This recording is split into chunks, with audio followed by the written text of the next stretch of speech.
Last month Elon Musk భారత్లో తెగ trend అయ్యారు. భవిష్య పెట్టుబడుల విషయంలో ఒప్పందాలకు భారత్ను సందర్శిస్తారని జోరుగా చర్చ జరిగింది. కానీ ఎలాన్ మస్క్ మాత్రం భారత్ను సందర్శించలేదు. టెస్లాలో బాధ్యతల కారణంగా చివరి నిమిషంలో మస్క్ తన పర్యటనను క్యాన్సిల్ చేసుకున్నారు. కానీ ఈ బాధ్యతలు అతన్ని ప్రపంచంలోని ఇతర దేశాల్లో పర్యటనను అడ్డుకోలేదు. గత నెలలో మస్క్ చైనాలో పర్యటించారు. ప్రస్తుతం తన ఇంటర్నెట్ సర్వీస్ స్టార్ లింక్ను ప్రారంభించడానికి ఇండోనేషియాకు వెళ్లారు. ఇక స్టార్ లింక్ పై మన పొరుగు దేశం శ్రీలంక కూడా కన్నేసింది. ఈ నేపథ్యంలో అసలు స్టార్ లింక్ అంటే ఏంటి, ఇది ఆయా దేశాల్లో ఎందుకు బాగా ప్రాచుర్యం పొందింది, ప్రపంచ ఇంటర్నెట్ను ఒకే వ్యక్తి నియంత్రించగలడా, వాజ్ ది స్టోరీ. స్టార్ లింక్తో ప్రపంచాన్ని మస్క్ శాసిస్తాడా? ఇండోనేషియా, శ్రీలంక స్టార్ లింక్ను ఎందుకు కోరుతున్నాయి? స్టార్ లింక్తో ఎలాంటి ఆందోళనలు నెలకొన్నాయి?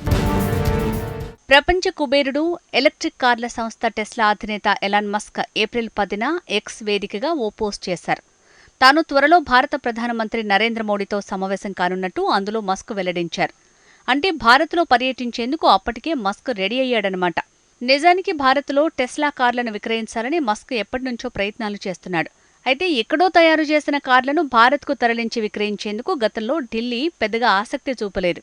అయితే భారత్లో దిగుమతి సుంకాలు ఎక్కువగా ఉండటంతో అప్పట్లో మస్క్ కూడా సైలెంట్ అయ్యాడు. అయితే ఇటీవల టెస్లా నష్టాలు అధికమయ్యాయి. టెస్లా కార్ల విక్రయాలు కూడా భారీగా పడిపోయాయి. పైగా ఎలక్ట్రానిక్ వాహనాల రంగంలో పోటీ పెరిగింది. దీంతో టెస్లా మార్కెట్ను విస్తరించాల్సిన అవసరాన్ని మస్క్ గుర్తించారు. ప్రస్తుతం ప్రపంచానికి అతిపెద్ద మార్కెట్గా భారత్ అవతరించింది. ఈ నేపథ్యంలో టెస్లాతో పాటు స్టార్ లింక్ని కూడా భారత్లో విక్రయిస్తే పెద్ద ఎత్తున లాభాలను ఆర్జించొచ్చని ప్లాన్ వేశాడు. టెస్లా కార్లపై నిజానికి భారతీయులు కూడా మోజుపడుతున్నారు. ఈ అవకాశంతో పాటు తనకు వస్తున్న నష్టాలను తగ్గించుకునేందుకు భారతే సరైన మార్గమని టెస్లా బాస్ భావించారు. ఈ క్రమంలోనే మోడీతో మీటింగ్ గురించి సోషల్ మీడియా వేదిక ఎక్స్లో మస్క్ ప్రస్తావించారు. కానీ అంతలోనే ఏం జరిగిందో కానీ ఎక్స్ చీఫ్ మనసు మార్చుకున్నారు. టెస్లా కార్యకలాపాల్లో బిజీగా ఉన్న కారణంతో తన భారత పర్యటనను మస్క్ రద్దు చేసుకున్నారు. ఇది భారత్లోని మీడియాలో పలు కథనాలకు తావిచ్చింది. ఇది జరిగిన వారం రోజులకే ఎలాన్ మస్క్ బీజింగ్ పర్యటనకు వెళ్లారు. అక్కడితో విదేశీ పర్యటనలను మస్క్ ఆపలేదు. తాజాగా ఇండోనేషియాకు మస్క్ వెళ్లారు. ఆ దేశంలో స్టార్ లింక్ని ప్రారంభించేందుకు మస్క్ పర్యటిస్తున్నట్టు వెల్లడించారు. ఇండోనేషియా భారీగా ద్వీపాల సమూహం ఉన్న దేశం. ఆ దేశంలో ద్వీపాలు మొత్తం 1,77,000కు పైగా ఉన్నాయి. ప్రధానంగా ఎక్కువ ద్వీపాల్లో గ్రామీణ ప్రాంతాలే అధికం. చాలా వరకు ఆయా ద్వీపాల్లో ఇంటర్నెట్ కనెక్టివిటీ లేదు. పైగా మారుమూల దీవుల మధ్య ఇంటర్నెట్ సౌకర్యం కల్పించడం ఇండోనేషియాకు సవాల్గా మారింది. నేటి ఆధునిక యుగంలో కూడా ఆయా ప్రాంతాలు వెనుకబడున్నాయి. అన్ని దీవులకు ఇంటర్నెట్ కల్పించాలంటే స్టార్లింక్ అవసరమని జకార్తా గుర్తించింది. స్టార్లింక్ ఇండోనేషియాలోని ఇంటర్నెట్ ప్రొవైడర్లతో కలిసి పనిచేయగలదని ఆశిస్తున్నట్టు ఆ దేశ అధ్యక్షుడు జోకో విదోదో చెప్పారు. స్టార్లింక్తో ప్రజలకు సరసమైన ధరలకు ఇంటర్నెట్ అందించే వెసులుబాటు కలుగుతుందన్నారు. అన్ని ప్రాంతాల్లో ఇంటర్నెట్ అందుబాటులోకి వస్తే ఇండోనేషియాలోని ప్రజారోగ్య కేంద్రాలు, నౌకాశ్రయాలు, రిమోట్ పాఠశాలలకు మేలు జరుగుతుందని జోకో విదోదో తెలిపారు. నిజానికి ఇండోనేషియా ప్రయత్నాలు ఫలించినట్టుగా తెలుస్తోంది. 1,77,000 ద్వీపాలకు కనెక్షన్ ఇవ్వడం అంటే మామూలు విషయం కాదు. నిజానికి మస్క్ను ఒప్పించేందుకు ఇండోనేషియా అధ్యక్షుడు జోకో విదోదో చాలా ప్రయత్నాలు చేశారు. 2022లోనే టెక్సాస్లో టెస్లా సీఈఓను విదోదో కలిశారు. తమ ఎలక్ట్రానిక్ వాహన రంగంలో టెస్లా పెట్టుబడులు పెట్టాలని ఇండోనేషియా కోరుకుంటోంది. ఈ విషయాన్ని మస్క్కు విదోదో వివరించారు. అయితే మస్క్ మాత్రం ముందు స్టార్లింక్పై దృష్టి సారిస్తున్నట్టు చెప్పాడు. అలానే టెస్లా పెట్టుబడులు పెట్టనని కూడా మస్క్ చెప్పలేదు. తమ ఇతర కంపెనీల పెట్టుబడులు కూడా దీర్ఘకాలంలో ఇండోనేషియాలో పెట్టుబడులు పెట్టేందుకు సిద్ధంగా ఉన్నట్టు తాజాగా మస్క్ వెల్లడించారు. అయితే స్టార్లింక్ కనెక్టివిటీ కోసం ఇండోనేషియాతో పాటు పలు ఇతర దేశాలు కూడా ప్రయత్నాలు చేస్తున్నాయి. భారత పొరుగున ఉన్న శ్రీలంక సైతం స్టార్లింక్పై కన్నేసింది. ఇండోనేషియాకు వెళ్లకముందు ఎలాన్ మస్క్ కొలంబోకు చేరుకున్నారు.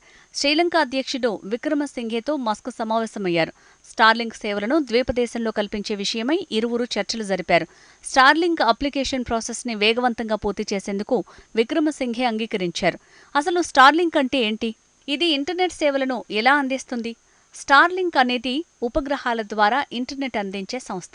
ప్రాథమికంగా వేలాది ఉపగ్రహాల వ్యవస్థతో ఇది లింక్ అయ్యింది. ఈ స్టార్లింక్ కంపెనీ అనేది ఎలాన్ మస్క్కు చెందిన స్పేస్ ఎక్స్కి అనుబంధంగా పనిచేస్తోంది. 2019 నుంచి స్టార్లింక్కి సంబంధించిన ఉపగ్రహాలను స్పేస్ ఎక్స్ ప్రయోగిస్తోంది. ప్రస్తుతం అంతరిక్షంలో 6,000 మేరకు స్టార్లింక్ ఉపగ్రహాలున్నాయి. అయితే సాధారణ ఉపగ్రహాలకు స్టార్లింక్ శాటిలైట్లకు మధ్య తేడా ఏంటి అంటే స్టార్లింక్ ఉపగ్రహాలు తక్కువ ఎత్తులోని కక్షలో తిరుగుతాయి. సాధారణంగా ఉపగ్రహాలు భూమి మీద నుంచి 1000 కిలోమీటర్ల ఎత్తులోని కక్షలో తిరుగుతున్నాయి. కానీ స్టార్లింక్ ఉపగ్రహాలు మాత్రం భూమికి అత్యంత సమీపంలోనే ఉంటాయి. అంటే కేవలం 550 కిలోమీటర్ల ప్రాంతంలోనే ఉంటాయి. ఈ నేపథ్యంలోనే స్టార్లింక్ ఉపగ్రహాలు వేగంగా ఇంటర్నెట్ను అందించగలుగుతున్నాయి. అయితే ఇంటర్నెట్ కవరేజ్ సరిగ్గా ఉండాలంటే మాత్రం మరిన్ని శాటిలైట్లు అవసరమవుతాయి. ఇక్కడ మరో విషయం ఉంది. స్టార్లింక్ ఇంటర్నెట్ ధర తక్కువేం కాదు. సాధారణ ఇంటర్నెట్ ప్రొవైడర్లతో పోలిస్తే స్టార్లింక్ ఖచ్చితంగా ధర ఎక్కువగానే ఉంటుంది. యునైటెడ్ స్టేట్స్లో నెలకు $120లను స్టార్లింక్ వసూలు చేస్తోంది. మన కరెన్సీలో చెప్పాలంటే 10,000 రూపాయలు పలుకుతోందన్నమాట. అంతేకాదు స్టార్లింక్ రౌటర్ల ధర అదనంగా ఉంటుంది. ఆ పరికరాల కోసం $500 చెల్లించాల్సి ఉంటుంది. అంటే సుమారు 41,000 రూపాయల పైమాటే అన్నమాట. అంత ధరున్నా కూడా ఆయా దేశాలు ఎందుకు స్టార్లింక్ కోసం ఎగబడుతున్నాయి? కేవలం స్టార్లింక్కు ఇంటర్నెట్ను ఎక్కడైనా వినియోగించుకునే అవకాశం ఉండటమే. స్టార్లింక్తో మారుమూల గ్రామీణ ప్రాంతాల్లో కూడా ఇంటర్నెట్ పొందే అవకాశం ఉంది. అంతేకాదు ఎత్తైన పర్వత ప్రాంతాలైనా ఎడారుల్లోనైనా కూడా స్టార్లింక్ ఇంటర్నెట్ని అందించగలదు. రిమోట్ ఆధారిత గవర్నమెంట్ సేవలు కూడా స్టార్లింక్ ద్వారా పొందొచ్చు. అంతేకాదు స్టార్లింక్ ఇంటర్నెట్ యుద్ధాల్లో కూడా ఉపయోగపడుతుంది. 2022 ఫిబ్రవరి 24న ఉక్రెయిన్పై రష్యా దాడికి దిగింది. ఈ దాడిలో ప్రధానంగా ఉక్రెయిన్ కమ్యూనికేషన్ వ్యవస్థను రష్యా టార్గెట్ చేసింది. ఫలితంగా ఉక్రెయిన్ సైన్యానికి కనెక్టివిటీ కట్ అయింది. దీంతో ఎలాన్ మస్క్ వెంటనే ఉక్రెయిన్కు స్టార్లింక్ ఇంటర్నెట్ను అందుబాటులోకి తీసుకొచ్చారు. 15,000కు పైగా స్టార్లింక్ రౌటర్లను ఉక్రెయిన్కు తరలించారు. దీంతో ఉక్రెయిన్కు మళ్లీ ఇంటర్నెట్ సేవలు పొందడంతో పాటు ఆర్మీ అనుసంధానానికి అవకాశం లభించింది. యుద్ధంలో ఉక్రెయిన్ పైచేయి సాధించేందుకు స్టార్లింక్ సహాయపడింది. అయితే చాలా మంది స్టార్లింక్పై ఆందోళనలు వ్యక్తం చేస్తున్నారు. స్టార్లింక్ అనేది ఎలాన్ మస్క్ సొంత సంస్థ. అయితే ఎలాన్ మస్క్ మూడ్ ఎప్పుడూ ఒకేలా ఉండదు. ఏప్రిల్ 30న ఉన్నట్టుండి సూడాన్లో స్టార్లింక్ సేవలను నిలిపేస్తున్నట్టు మస్క్ ప్రకటించారు. దీంతో సూడాన్లో వేలాది మంది ఇంటర్నెట్ సౌకర్యాన్ని కోల్పోయారు. అయితే కేవలం గుర్తించబడిన దేశాల్లో మాత్రమే తమ సేవలను కొనసాగిస్తామని స్టార్లింక్ వెల్లడించింది.